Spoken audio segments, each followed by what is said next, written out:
नमस्कार।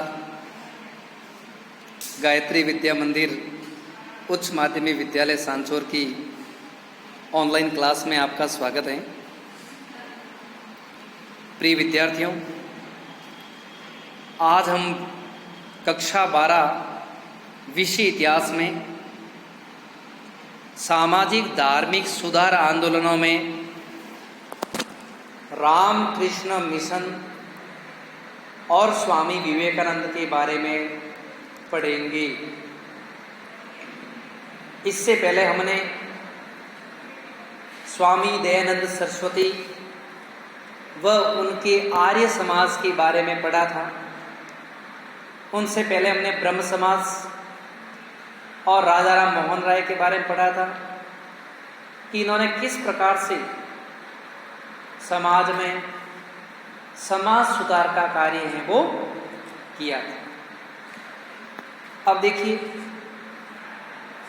स्वामी विवेकानंद जो भारत के एक युग पुरुष माने जाते हैं, हर व्यक्ति स्वामी विवेकानंद से प्रेरणा लेता है। आज हम उन्हीं स्वामी विवेकानंद जी के विचार और भारतीय संस्कृति में उनका जो योगदान रहा था उसके बारे में अध्ययन है वो करेंगे। स्वामी विवेकानंद जी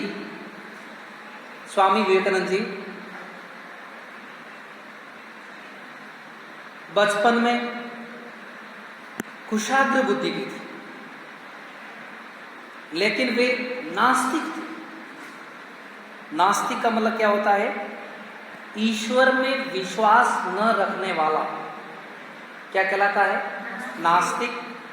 और ईश्वर में विश्वास रखने वाला बेटा क्या कहलाता है? आस्तिक। स्वामी विवेकानंद बचपन में नास्तिक थे, लेकिन हर चीज के लिए एक समय होता है। जब उनकी भेंट स्वामी रामकृष्ण परमहंस से हुई और परमहंस के विचारों से स्वामी विवेकानंद जी प्रभावित हुए और उनके शिष्य बन गए।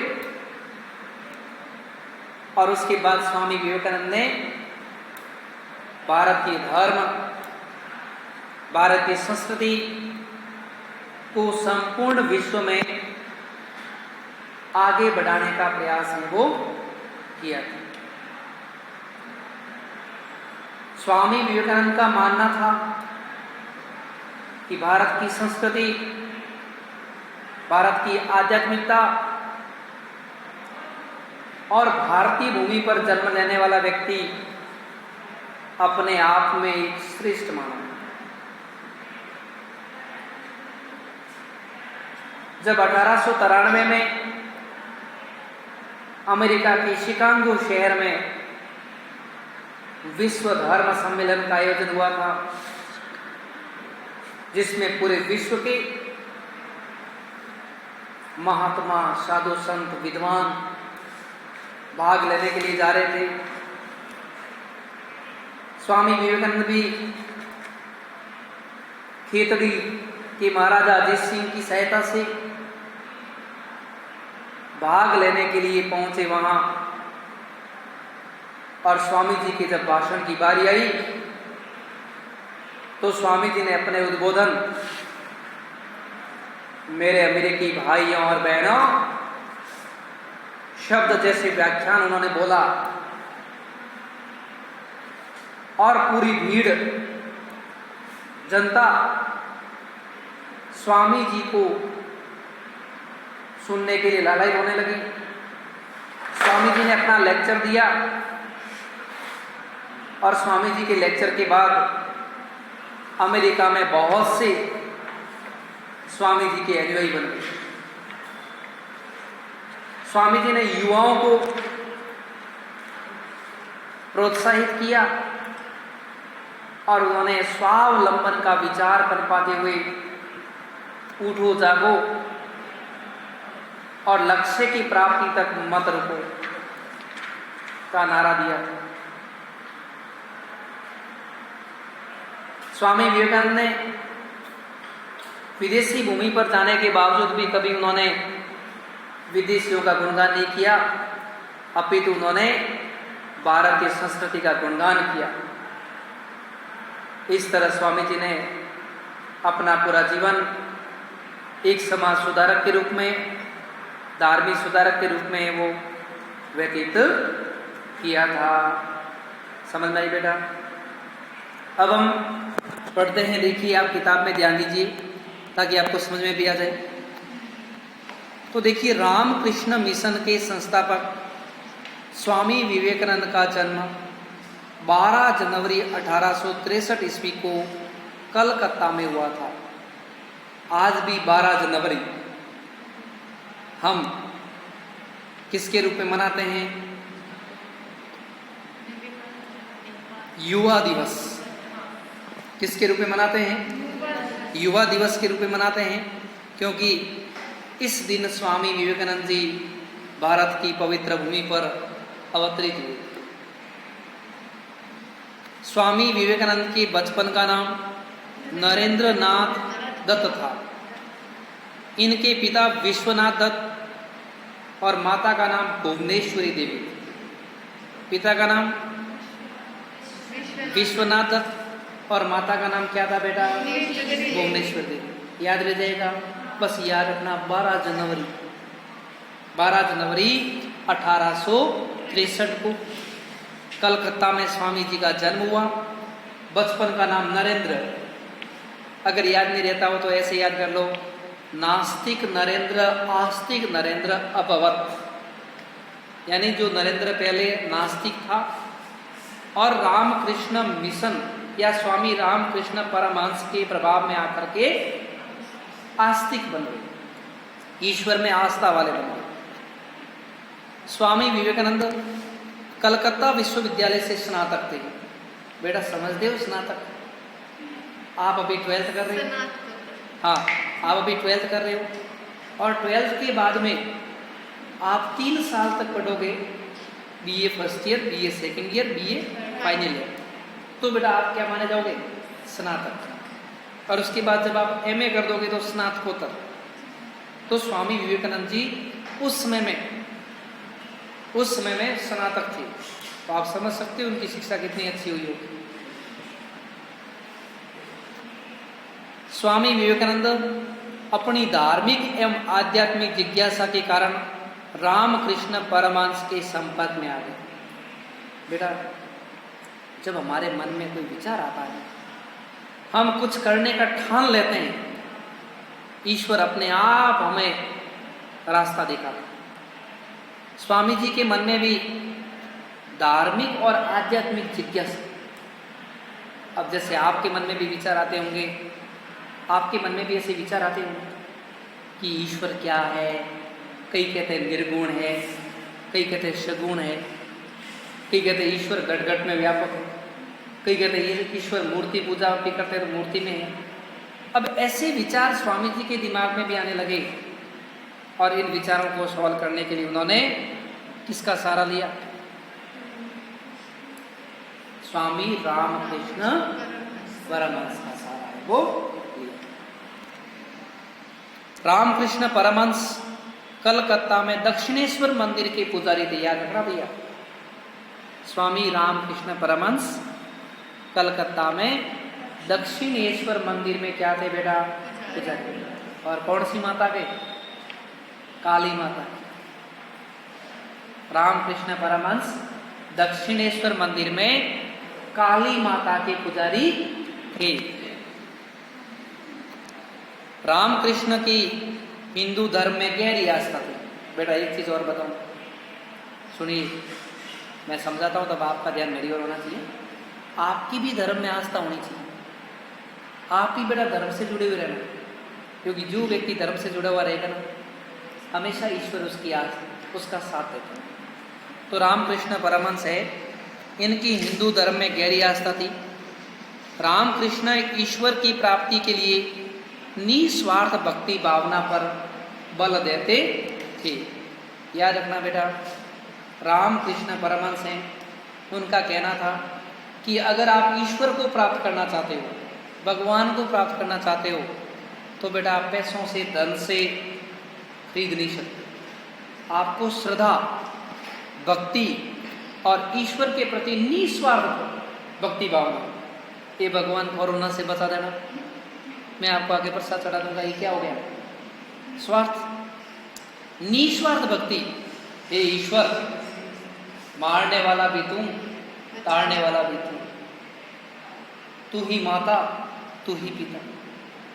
इस तरह ईश्वर के प्रति समर्पण का भाव, ईश्वर के प्रति सर्वोच्च न्योछावर करने का भाव से हम भक्ति करते हैं तो वह ईश्वर की भक्ति मानी जाती है। तो ऐसा रामकृष्ण परमहंस जी का विश्वास था। अब देखिए, वे सभी मत पंथों की मौलिक एकता में विश्वास रखते थे। देखो, कोई भी श्रेष्ठ मानव होता है वो किसी धर्म की बुराई नहीं करता, सभी धर्म और सभी पंथों को क्या मानता है? समान मानता है, श्रेष्ठ मानता है।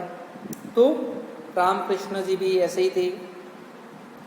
रामकृष्ण परमहंस के विचारों से प्रभावित होकर स्वामी विवेकानंद उनके शिष्य बन गए और 1886 ईस्वी में जब रामकृष्ण परमहंस की मृत्यु हो गई तो उसके बाद विवेकानंद जी ने सन्यासी का रूप धारण कर लिया।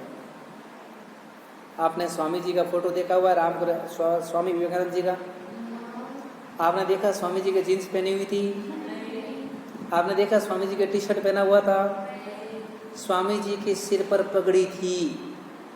स्वामी जी की पोशाक एक भारतीय पोशाक थी। इतना महान व्यक्ति होते हुए भी, उस समय में स्नातक तक की शिक्षा प्राप्त करने के बावजूद भी, और उसमें भारत में पाश्चात्य शिक्षा का प्रभाव था, अंग्रेजी हुकूमत थी, उसके बावजूद भी स्वामी विवेकानंद ने कभी भी पाश्चात्य संस्कृति को ग्रहण नहीं किया। और बेटा आज हम पाश्चात्य संस्कृति के पीछे अंध भक्त बनकर के घूम रहे हैं। व्यक्ति अपने विचारों से महान बनता है, अपने कर्म से महान बनता है, न कि पहनावे से व्यक्ति कभी महान बनता है, जो हम स्वामी विवेकानंद जी से समझ सकते हैं। इन्होंने भारत के विभिन्न भागों का भ्रमण किया और धार्मिक ग्रंथों का गहनता से क्या किया था? अध्ययन किया। जब तक हम गीता, रामायण, महाभारत जैसे ग्रंथों का अध्ययन नहीं करते हैं तब तक बेटा हमें उसकी जानकारी प्राप्त नहीं होती। आप में से कितने बच्चे जिन्होंने रामायण को देखा हुआ है? आप में से कितने बच्चे जिन्होंने महाभारत को देखा हुआ है? बेटा हमारा ध्यान वर्तमान की परिवेश की सीरियल पर जाता है। अगर आप इन प्राचीन सीरियल को, रामायण महाभारत जैसे ग्रंथ को देखोगे, आप में एक अभूतपूर्व प्रभाव देखने को मिलेगा। तो देखिए, स्वामी जी ने विभिन्न धर्मों का क्या किया था? अध्ययन किया था। ठीक है। अब देखिए, खेतड़ी के महाराजा के सहयोग से, बेटा खेतड़ी कहाँ पर आया हुआ है? झुंझुनू। खेतड़ी एक ठिकाना था और खेतड़ी ठिकाने के महाराजा थे अजीत सिंह। कौन थे बेटा? अजीत सिंह। आप साथ में बुक्स पर नोट भी कर सकते हो अगर चाहते हो तो। खेतड़ी के महाराजा अजीत सिंह के सहयोग से स्वामी विवेकानंद सितंबर 1893 में विश्व धर्म सम्मेलन में भाग लेने के लिए अमेरिका के शिकागो शहर में गए थे। याद रखना, कब गए थे? सितंबर। याद ना रहे तो कोई दिक्कत नहीं है। 1893 में विश्व धर्म सम्मेलन का आयोजन कहाँ पर हुआ था? शिकागो में हुआ था। और उसमें भारत से प्रतिनिधि के रूप में कौन गए थे बेटा? स्वामी विवेकानंद। सितंबर 1893 में विश्व धर्म सम्मेलन में इन्होंने अपना प्रसिद्ध भाषण, देखो बेटा, प्रसिद्ध भाषण, और भाषण का अंश था, मेरे प्रिय अमेरिकी भाइयों और बहनों। एक ऐसा शब्द जिससे सामने वाला अपने आप अपनत्व की डोरी में बंध सके। और स्वामी जी ने सर्वप्रथम मेरे प्रिय भाइयों और बहनों का संबोधन है वो शुरू किया था। अपने भाषण में इन्होंने भारतीय संस्कृति और धर्म की महानता, देखिए बेटा कितना अच्छा वर्ड, स्वामी जी ने अपने भाषण में अमेरिका में जाकर के कोई अमेरिका का गुणगान नहीं किया, उन्होंने भारतीय धर्म और संस्कृति की महत्ता तो बड़े प्रभावशाली ढंग से पश्चिमी जगत के सामने रखा और उनको दिखाया कि किस प्रकार से इसका प्रभाव है वो था। स्वामी जी ने अपने व्याख्यान द्वारा भारत की बौद्धिक, आध्यात्मिक एवं धार्मिक समृद्धता को प्रमाणित किया और इनके संबंध में अमेरिका के न्यूयॉर्क हेराल्ड ने लिखा था कि शिकागो धर्म सम्मेलन में विवेकानंद ही सर्वश्रेष्ठ व्यक्ति हैं और उनके भाषण सुनने के बाद लगता है कि भारत जैसे समुन्नत राष्ट्र में ईसाई प्रचारकों को भेजा जाना कितनी मूर्खता की बात है। जिस समय मित्रों हम भारत ब्रिटेन के अधीन था, ब्रिटिश आधिपत्य था, और उस समय में स्वामी जी के वचनों से प्रभावित होकर के प्रसिद्ध अमेरिका की पत्रिका न्यूयॉर्क हेराल्ड ने क्या लिखा था, आप एक एक शब्द को चुनिए, समझिए, मोती ये शब्द नहीं है। क्या थे कि शिकागो धर्म सम्मेलन में विवेकानंद ही सर्वश्रेष्ठ व्यक्ति है। ये हम नहीं कहते, ये पश्चिमी जगत की प्रसिद्ध पत्रिका न्यूयॉर्क हेराल्ड कहती। उनके भाषण सुनने के बाद लगता है कि भारत जैसे श्रेष्ठ राष्ट्र में पश्चिमी जगत द्वारा ईसाई प्रचारकों को भेजना कितनी मूर्खता की बात है। विवेकानंद ने इसके बाद अमेरिका एवं इंग्लैंड में भ्रमण कर हिंदू धर्म एवं संस्कृति का वो प्रचार किया था। 1896 ईस्वी में न्यूयॉर्क में वेदांत सोसाइटी की स्थापना की थी। याद रह जाएगा, स्वामी विवेकानंद अमेरिका के शिकागो में कब गए थे? 1893 में, और उन्होंने 1896 में न्यूयॉर्क अमेरिका में वेदांत सोसाइटी की स्थापना है वो की थी। समझ में आया बच्चों? बस इसी तरह से बेटा आपको एक एक पॉइंट और एक एक चीज़ पढ़नी है, घर पे भी आप पढ़ते हो, तो इसी तरह से उसको समझ के पढ़े। धन्यवाद। इसके आगे वाला हम कल के वीडियो में वो पढ़ेंगे।